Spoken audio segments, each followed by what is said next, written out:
paranormal experiences don't really work to a timescale, and therefore we invite you to listen to a dark minisode.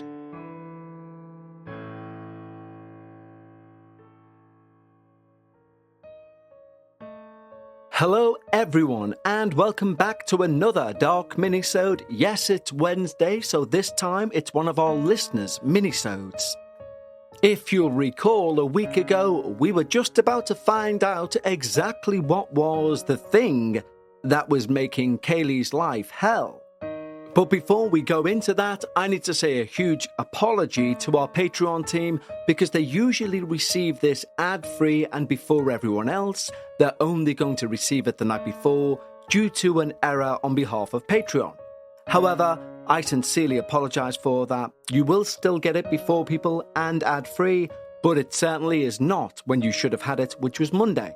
And if this part sounds slightly weirder than the rest of the episode, it's because I've had to go into the episode and add this bit in as an apology. But as I say, it's still ad-free at the very least, and I'll ensure it's the last time it ever happens. And due to this last-minute addendum, I also know the irony of what's about to come, so I'll let you experience that one yourselves. Don't forget, when you sign up to our Patreon team, you would get these episodes and every other episode on the feed, both early and ad-free. And that goes for all of our debuts, finales, our minisodes, and of course you can gain access to our Patreon-only podcast, Dark Bites, of which there's well over 70 hours of Patreon-only content. It's Halloween. You could be sitting there about to buy a film or rent a film off Prime, but for the same price, you would gain a full month's access to that back catalogue. So why not make Halloween a few nights? Throw on some candles, get some throws together all cozy, and throw on some Dark Bites. And believe me, you don't need a partner to have a solo candlelit terrorfest. Or, as I like to call it, how long can Kev last before he goes and turns the big light on? I'd like to say hours, but it's simply not the case. But we'd all love you to go over to patreon.com/The Dark Paranormal. But right now, let's remember last week we heard from Kaylee. Kaylee is a long-time listener, and she shared her childhood paranormal experiences in a Victorian house in Norwalk, Ohio, where she lived after her parents divorced in 1995. The house, built around 1857, always had an eerie atmosphere that troubled her right from the start. Dark corners and unsettling feelings of being watched. Kaylee would experience night terrors, and she would see disturbing apparitions, including a dark, faceless figure, floating heads, and perhaps the most terrifying event involving her bedroom closet, where shadows would move, and eventually, she believed a malevolent entity resided. And so, for clarity, we will start today's minisode with the final paragraph of last week's minisode, so we're all up to speed. It's at this point in our time at that home, I came into contact with what I felt was the worst entity that made itself known. At night, the same closet that liked to slam itself shut started to open, then stayed open. At first, I'd see nothing. I'd just wait for the slam. But it did not come. The closet would then start to open more, and I'd see what I thought was a shadow, moving from right to left. As per usual, I'd freak out, then run downstairs to my mum, and this was all the same routine. But I was so upset with the shadow creature in the closet, I even had my mum give away my beloved my-size Barbie doll. And I was obsessed with that. But because I thought she may be the culprit trying to scare me, I couldn't take any chances. Then one night, I finally found out what it was. The door slid open. Its caught-on-carpet sound waking me up.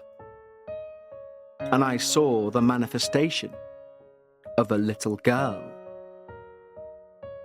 She had long brown hair, a 1900s period style dress with white tights and little black shoes.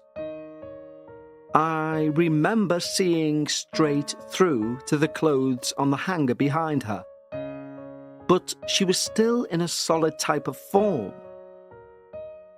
She just stared at me, chin pointed down, eyes looking up, locked on mine, for what felt like hours. Somehow I eventually fell asleep. It's so vivid in my memory, even to this day. I'd see her often and would find myself too scared to scream, knowing that in the time it took me to yell and my mum to make it upstairs, the girl could have easily reached me in my bed no problem. Most nights I'd be sat there, eyes out from under the blanket, tucked tight. But the times I could find the courage, I would scream, and I would hope it was enough time. I started to feel bad. I knew my mum was getting fed up with me yelling for her, or the countless times I'd run downstairs in the middle of the night. I could see how angry she was getting. I was too frightened to move from my room when things would happen. I was stuck between getting in trouble with my mum and dealing with this entity in my room. Turns out I was more afraid of upsetting my mother in the long run, so I dealt with them. I even went so far as to try and do whatever research I could in my elementary school library about ghosts. I found a book called Ghosts, Ghostly Tales from Folklore. Within it was a tale that featured a song that apparently, if you said it and repeated it, the spirits would go away. So I memorized it, and I thought the next time I see her, I'm going to give it a try. Shockingly, a song about ghosts and buttered toast did not exactly keep it at bay. But I would try anything. A year or so went on, and I started to develop an intense fear of death, even having panic attacks on the regular basis, even mental breakdowns in public. I was maybe 7 or 8 at this point. My mother finally gave in and decided to bring me to a child psychiatrist, which I'm sure was out of exhaustion mixed with confusion as to what was really going on with me. I remember being so hopeful going in, thinking that for the first time I could actually talk to someone about what I'm seeing and experiencing, and maybe they'll believe me. Maybe my mum will actually listen to me after talking to the doctor, and they'll see I wasn't making it all up. It was real. I sat in the room with the doctor, alone, and I explained what I'd been experiencing. I did not hold back. And I was overwhelmed with emotion, finally being able to get everything off my chest. I genuinely felt like I didn't need to be embarrassed anymore. When we were done, he called my mum back in, and I remember sitting there with my hopes so high, feeling relaxed. I thought, he's going to tell her everything. It's all going to be okay. Somehow she's going to stop these entities, or whatever they are, from doing what they're doing to me, and it will all be fine. After a while, he called me in, and the three of us sat down. He then proceeded to tell me and my mother how the divorce had done this to me, how this was anxiety and attention-seeking behavior, blah, blah, blah. I zoned out, completely at a loss.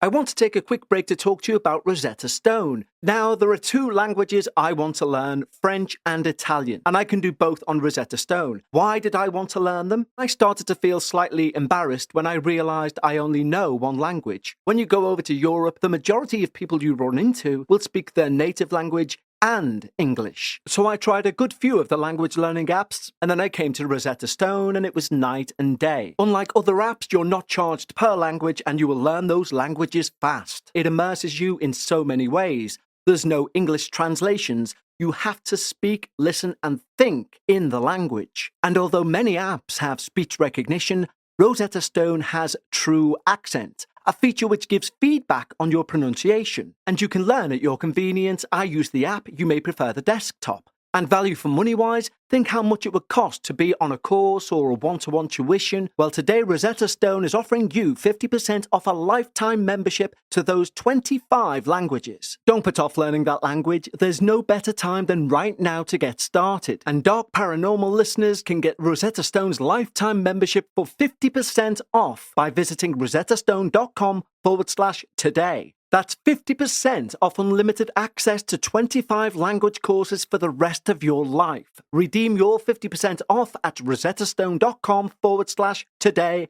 today.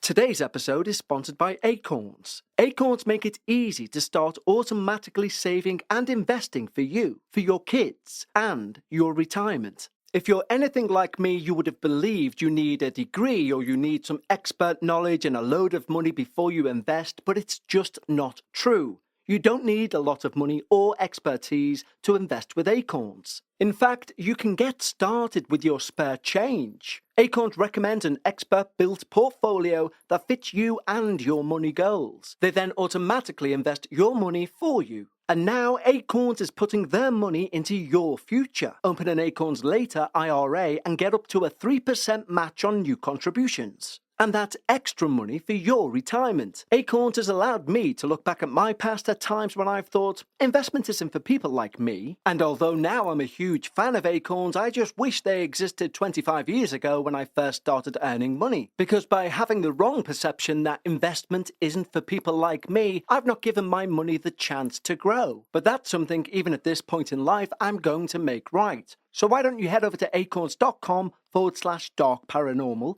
or download the Acorns app to start saving and investing for your future today. Paid non-client endorsements. Compensation provides incentive to positively promote Acorns. Investment involves risk. Acorns Advisors, LLC, an SEC-registered investment advisor. View important disclosures at acorns.com/darkparanormal. Today's episode is sponsored by Acorns. Acorns make it easy to start automatically saving and investing for you, for your kids, your retirement. You're probably thinking, I need surplus money to invest, but you don't need a lot of money nor expertise to invest with Acorns. In fact, you can get started with just your spare change. Acorns recommends an expert-built portfolio that fits you and your money goals, then automatically invests your money for you. And right now, Acorns is putting their money into your future. Open an Acorns Later IRA and get up to a 3% match on new contributions. That's extra money for your retirement. If you're anything like me, you always thought investing's what other people do. Other people who know what they're doing. Well, that's where Acorns come in. They do know what they're doing on your behalf. And they're also putting their money where their mouth is, because as mentioned earlier, open an Acorns Later IRA and you'll get up to a 3% match on new contributions. So head to acorns.com/darkparanormal or download the Acorns app to start saving and investing for your future today. Paid non-client testimonial. Compensation provides incentive to positively promote Acorns. Investing involves risk. Acorn Advisors, LLC, an SEC-registered investment advisor. View important disclosures at acorn.com/darkparanormal. I had never felt so defeated or low in my entire life. I was crushed. I was left thinking, what do I do now? Am I actually crazy? Am I a crazy person? When will it become too much? And when will one of these entities finally get me? It was all too much. I vaguely remember the ride home and just wanting to jump from the car because I never wanted to step foot in that house again.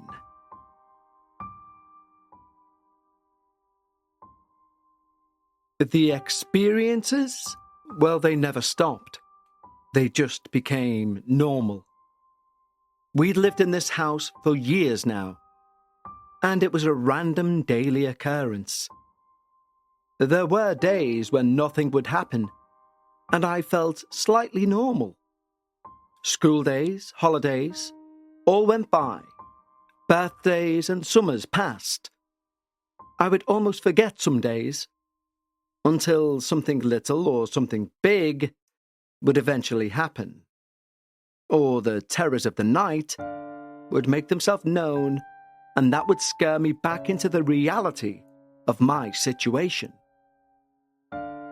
I was in this house every day, whether it was our side or the babysitters.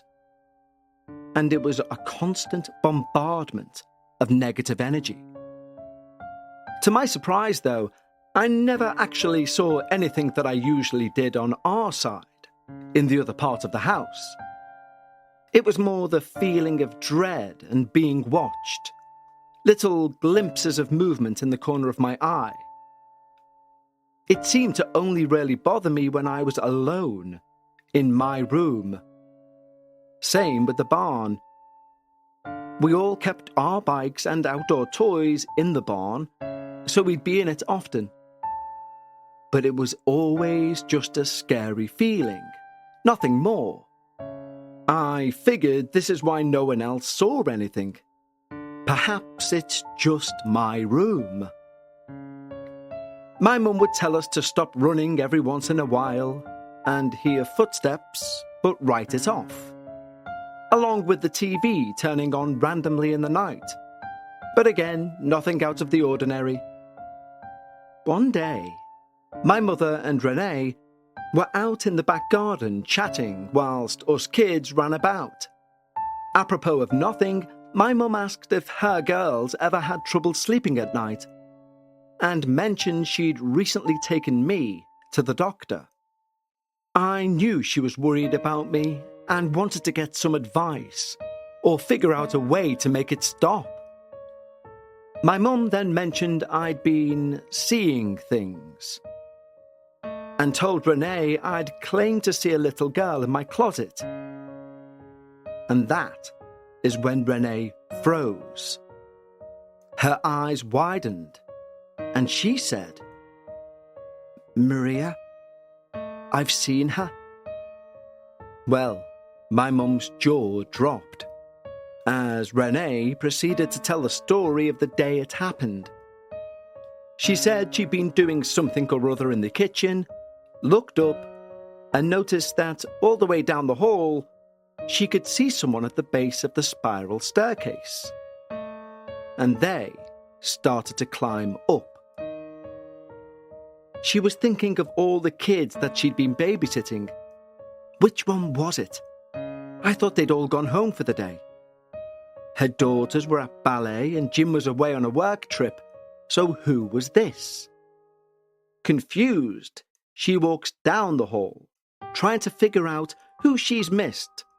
Who is it who could have still been there? No one was really allowed upstairs except for family, but neither of the girls were home. As she reached the top, she was met with nothing. Not a sound nor a person. She checked under the beds, in closets, everywhere, but found nothing. Figuring she must have been imagining things, she went into her room to check one more spot and then went to use the toilet. She washed her hands, and when she was done, she turned around and she was there. The little girl with the long brown hair and period outfit just stood there looking at her. She could see the pattern from the rug on the other side of her translucent body. She was exactly as I described her. Renee had mentioned she had witnessed weird things in the house before, but had never seen this apparition, until now. They'd lived in the house even longer than we had. She said she never felt alone. But as she was so often busy with many kids running around her, it was kind of easy for her to ignore. But my mum could not believe what she heard. She later told me how terrible she felt, knowing how almost every night since we'd moved in, I'd complained about being terrified by one thing or another, and she never believed me. The fact I might have actually witnessed it all and didn't make it up really got to her. Mind, she'd never knowingly experienced anything in that home, so how could she know? After her discussion with Renee, she let me sleep on the pull-out bed with her, always going into my room with me in the morning to get my clothes for school, making sure she was close by. We moved shortly after to an area of Norwalk that had newer homes, big yards and lots of kids our age nearby. I recall stepping into my new room for the first time, looking in the closet, and feeling a wave of relief. This new place felt like a breath of fresh air. No looming negativity of feeling or being watched. It was bright and sunny throughout, and I remember being overjoyed. I also remember being able to sleep soundly, knowing I had nothing watching me, nothing from over my canopy, nothing from my closet. Just my lava lamp, my stuffed bunny to keep me company. Although I was not completely out of the woods just yet when it came to the house. I wasn't living there, but I was swiftly reminded that we had to return to the house because Renee was still our babysitter. It seemed though, since I was a bit older now, and the fact that I was never really alone or there at night, I didn't really have any more of the serious interactions with the entities of the house. Still the feelings and realization of something being there, but nothing really more than that. Renee and I chatted about our mutual experiences, and I thanked her for saying something to my mum. After years of terror, embarrassment, confusion, and anxiety, I finally had someone who believed me, only because they saw the same thing I did. I was not crazy. As I've gotten older, I've been able to talk to my brothers about the house, and I asked if they ever experienced anything. They both said not really. Although my middle brother did admit to me that the first day we went in and done a walk through, he saw a small boy that looked like he was made from black and white static, move from my room to their room, up the stairs he was about to ascend himself. When he got to the top, there was no one there. But he couldn't have been more than 4 at this point, and he said he didn't remember anything about it until I admitted what I'd seen. I never saw that little boy, and no one in the house saw what I did. I still wonder about the faces and the dark figure in the corner, how they didn't seem quite human. People have moved in and out of this home, and I've periodically checked the realtor's reports. It seems that no one stays more than a couple of years or so before selling. Cheap. You would think this lovely brick house on a beautiful historic row of homes in a cute small town would be a hot commodity. A house like this would usually never be on the market every couple of years. The last time I checked, it looked abandoned. The interior photos of the house showed it was in a shambles, falling apart. I even stopped in front of it on my way home one year and took a film photo of it myself. It's decrepit. You would never believe we'd lived there only a few years ago. It was recently for sale, So my brother and I made a plan that when I returned for Thanksgiving a year or so ago, we would schedule a walkthrough just for old time's sake. Just before I returned, someone ended up buying it, so we never got that opportunity. But there have been so many times I've wanted to walk up and say to the current owners, "Have you experienced anything?" But I guess that will always be a mystery. As I've gotten older, my curiosity with this home has only grown more intense. And I asked my mum, who is a title examiner, if there was any other information we could pull up on this location. Well, she talked to a friend in that county to see if he could help us out, look deeper into its past. We still don't know the full story, but apparently this house originally belonged to a doctor in the area. He lived there with his family, and there was a polio outbreak. This was in the 1800s, and his family had been affected by it heavily. The doctor apparently lost his wife, along with 3 children, including his young daughter. I'm hoping one day to hire someone to give us a full breakdown of the history. I still dream of being back there, but it's always a situation where I'm trapped and I can't escape. I'm kind of happy in hindsight that I didn't have the opportunity to go back into that home.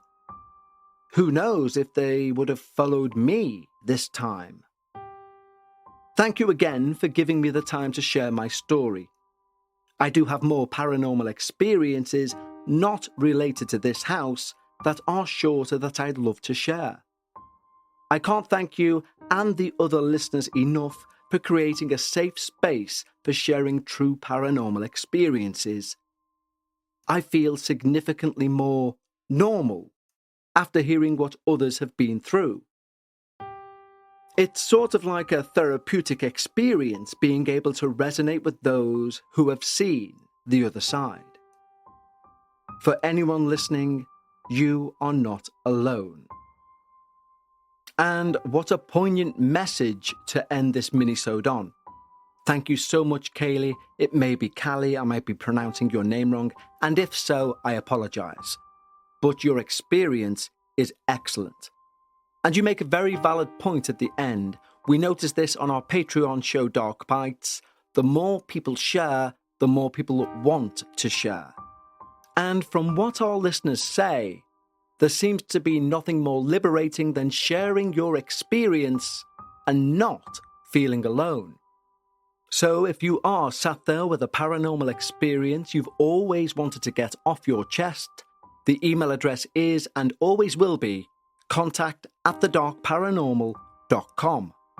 And like today's submitter has said, they've got more experiences they want to share, and they're more than welcome to do so. We want your experiences. The show's petrol literally allows the engine of the Dark Paranormal to keep running. So, until next time, I want you to all stay safe, take care, and I'll speak to you on Friday for our next installment of the Dark Paranormal, Season 17.